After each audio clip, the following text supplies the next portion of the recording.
Welcome to Pearls of Wisdom. I've been really intrigued to see how many people really talk about not liking the purl stitch, and I cannot understand it. But then what I thought about was how people are knitting, and I do think the purl stitch is easier when you are using the throwing method, the English way, if you're English knitting, whereas the continental knitting looks quite complicated to do. Anyway, I suppose it's about practice, and practice makes perfect. And as you know, I've spoken before that I would describe myself as a functional knitter, somebody who does it as a hobby, somebody who knits because they want something unique and special. And I've always preferred home knitted garments. So I wanted to bring today some of the knitting that I did last year. So this was the first one. It's Milkweed by Carol Sunday. And I don't know if you can see this wonderful lacy pattern and this gorgeous cowl neck. Well, I was so intrigued by it. I do like unusual clothes, and I do like a little complex knitting, and everything I've got on my pins at the moment is stocking and stitch. So here we are. This is the Carol Sunday Milkweed with the most beautiful lace pattern here, and this beautiful cowl as well. I'm so in love with this. I didn't wear it last year because I couldn't find any buttons to go with this yarn. This was a baby yarn. I'll see if I can find out the yarn it was. It was supposed to be called denim. Well, it's really more of a cornflower blue, which actually was the colour for last year in 2022. So I'm looking forward to wearing this once the summer comes, because it's just not warm enough. Gorgeous, gorgeous. I really recommend it if you want a challenging pattern, something that really keeps you on your toes. Then I would suggest that you try Milkweed by Carol Sunday. I believe it was a paid for pattern, but I don't remember. It's a while back. Right, the next one that I want to show you was the Rosewood jacket by it's a Drops design, and this is a free one at Garn Studio. It's a really, really nice colour work cardigan. I made it, and my tension is, generally speaking, fairly accurate. But I'm finding, I don't know if I've got looser on my stitch, that things are growing too big. And when I put this on, lovely jacket that it is, it's absolutely huge and it falls peculiarly. So I've sewn up, just a tacking stitch up the welt here. And what I've done is, and I will be doing this, and I'll make a video when I do it, I've also created a new, oh, I don't know if you can see this, sorry. I'm being a bit confusing. So I've created a new band, and I am going to steek this. So I'm going to cut it off, where are we? Round about here. And then I'm just going to bring that back in with a brand new welt. Now, steeking.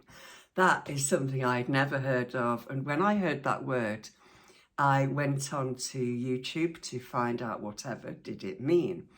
And I met Katie Greenbean, who is one of my favourite podcasters, superb young woman who is so multi-talented and so free with her way that she communicates. I love her. I love her to bits. She's fabulous. And she taught me what steeking was and showed me a way which I thought was really useful. But she also said you can't do this on superwash wool. This is superwash. What am I going to do? I've got this beautiful, and I'm not prepared to undo it, beautiful cardigan for summer that is no use to me because it's just too baggy. I could give it away, I suppose, to somebody who's probably the next door 2 sizes more than me. But then I went to another podcast that I follow, and she ended up doing some steeking as well. And she talked about Arne and Carlos, again, other podcasters. And so I watched what Kate was doing, and then I went on to Arne and Carlos, and they were again steeking. And I thought, I'm going to have a go. Now, it is superwash, it might all go terribly wrong, but I can't wear it as it is, so I may as well have a go. So I'll make a video of that so you can see some pearls of wisdom. Okay, and it may be that I wreck it all together, and in that case I'll have lots of yarn that I'll have to undo, and I'm not quite sure how useful it would be. So those are my two completed pieces that I wanted to show you, and I'm really looking forward to wearing those this summer. If we get one in England, it's always a debate. So what's on my pins? We're still with this wonderful colour work jumper. Now, I made the mistake of using twisted knit in the round, and what you can see is it's got this bias in it. So I knitted a sleeve and I undid it, and I discovered that if you do a twisted stitch like this on a forwards and backwards, so purl and knitting ways, it actually straightens it out. There's already a little bit of bias in it, but the way it was knitting, it was going to feel like it was a corset around the body. So I've done the sleeve and re-knitted it, and again I just knitted the second sleeve, and then I've undone the body, and I'm now on the, I don't know if you can see that, it seems to be straightening out a little bit. So I'm hopeful that this will be a wearable jumper. The light playing on it is actually changing the gorgeousness, the depth and richness of this heathery green and this heathery purple here. So you'll keep seeing this, and hopefully it will be, let me just straighten myself up a little bit, don't like chopping my head off. Hopefully it will be a perfectly gorgeous and warm jumper or sweater. Oh, I'm going to put it over there because there's just so much chaos going on around me. So what is on my pins at the moment? I'm normally a sort of person who likes to have one thing going of crochet and knitting and writing and various other things. But at the moment I've got three things on my pins. Okay. If you didn't see Soft Toys, that was something that I was doing last time I did one of these podcasts, and I did some beautiful knitting of dot pebbles. Gorgeous, gorgeous, gorgeous stuff. So what have I got on my pins at the moment? I've just cast on another sock. This is Drops Fabel, and what a stunning, glorious, glorious colour. It's, again, the lighting's a bit strange today. Oh, I think that looks a bit more realistic. Okay, and I'm on the tiniest pins, 2.25, and it feels like knitting with cocktail sticks, to be honest, because these are bamboo ones. I knitted some in Fable before on a different pattern, and these are just Drops free patterns. These are worn, but look how they've grown. They've just gone really, really baggy. So I was thinking I must have just got my tension all wrong. So these are going in the wash, and I've decided to drop down to really tiny pins. So 2.25, and I can't remember what I think. I'm going to go to 3.25 or 2.75. I've not decided. So we'll see whether these survive, whether I can get them on. They look to be big enough. But at the moment I'm just on a normal 1-on-1 rib, I will see. I'm not getting too excited. I really love this yarn. It feels wonderful. It washes really well. And if it doesn't work well for socks for me, then I will definitely use it for a garment. I think it would make a really nice summer short sleeve jumper. So we'll see. But anyway, I really enjoy it. I enjoy all my knitting, as you know. The pattern I'm not sharing because I don't know if it will work. I'm using it more as a recipe, and we'll see how that goes. I'm so excited to be knitting this vintage pattern, which seems to have escaped me. I'm not sure where that is. And I bought some Drops Lima because that is one of my favourites. It's alpaca and wool, 65% wool, 35% alpaca, and this is in red wine, and it really is the most magnificent colour. So again, it's stocking stitch. I did a twisted rib.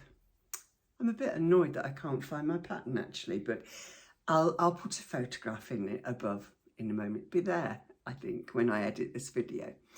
It's knitting lovely.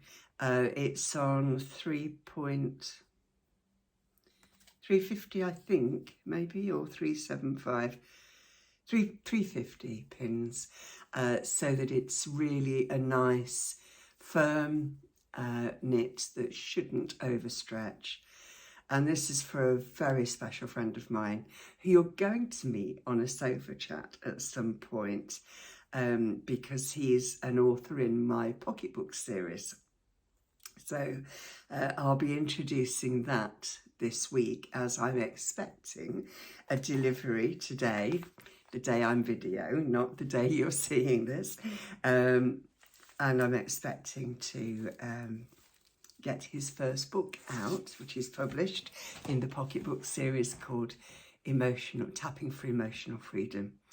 So that concludes my pearls of wisdom today, a shorter video, and I felt that was probably where we needed to go. I will add a small video of me knitting with some of Jake's wonderful music, and of course a lovely meditation at the end of this. So, pearls of wisdom, what do we need to know?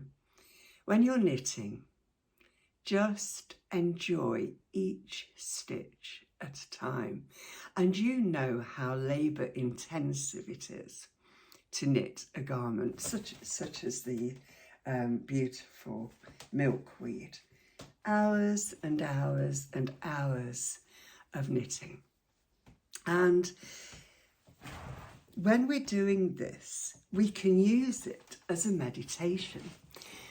And when we're wearing it, we can think of every single bit of love that went into the making of your garment. And if you're making it for somebody special, then, you know, they're wearing your love. They're wearing every single bit of you in here. And I'm guessing your hair and your skin has got caught up in the making of it. And that brings a richness and a warmth and a comfort to the wearer. And so when you're changing your life, or if you're dealing with life issues, then remember that the way to create is one tiny stitch at a time. So we mustn't become impatient around our healing journeys if we're grieving. We mustn't become impatient around our healing journeys if we're healing from a physical illness or a mental illness or a spiritual illness. Everything comes in its time, and like the seasons, you know, we can't hurry them along. I can't make summer come to me, but what I can do is really appreciate each day and each moment of the day and each sky of the day, to know that every step I take, however small, as a knitter, eventually creates a very beautiful hug. My friend wrote a book called Hug for the Soul, A Gentle Hug for the Soul, and I always feel that when I put my hand knits on, I'm hugging myself. I'm bringing all the love that I put into making this lovely jacket, and I'm wearing it. So, pearls of wisdom, every pearl stitch, put a little bit of love into it, and who knows what it will grow, and who knows what seeds it will sow in people's lives. Thank you for being here on this podcast with me. Thank you for sharing my lifestyle with you. I really enjoy it, actually. And I'm very, very grateful when you give me some feedback as well and make your comments. And I'm growing the channel because I just want to share some oasis of calm and some pearls of wisdom, and some how to undo knots and various other things. So do enjoy it. If you like it, please subscribe, please share it with your friends, and if you want to contribute in any way, get in touch. I'd love a sofa chat with you if you want to show off your knitting wares and your pearls of wisdom. So I'll see you in a while I'm knitting, and then we'll enter into a little meditation, which, as you know, is a very simple, warm and kind and gentle way to end this video. Thank you for your presence. Thank you for being here, and I send my heart love to you, and get to know me, get in touch, and take care of yourself.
And as you sit for this moment, just take a moment to close your eyes and focus in on your breath. And as you find that the more you do this, the easier it is to relax your body and your mind, take a moment just to reflect on a pearl of wisdom that you heard when you were younger. It might have been from a teacher or a neighbour or a family member. Something that really sticks with you. And then you can just put your hand on your heart and, remembering that, send love out to everybody in your life.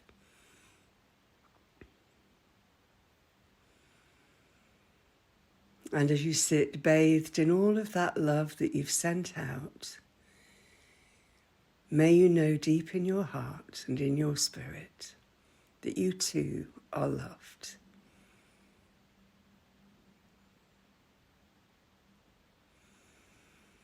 Stay here for as long as you need to, bathed in that beautiful light of love. Thank you.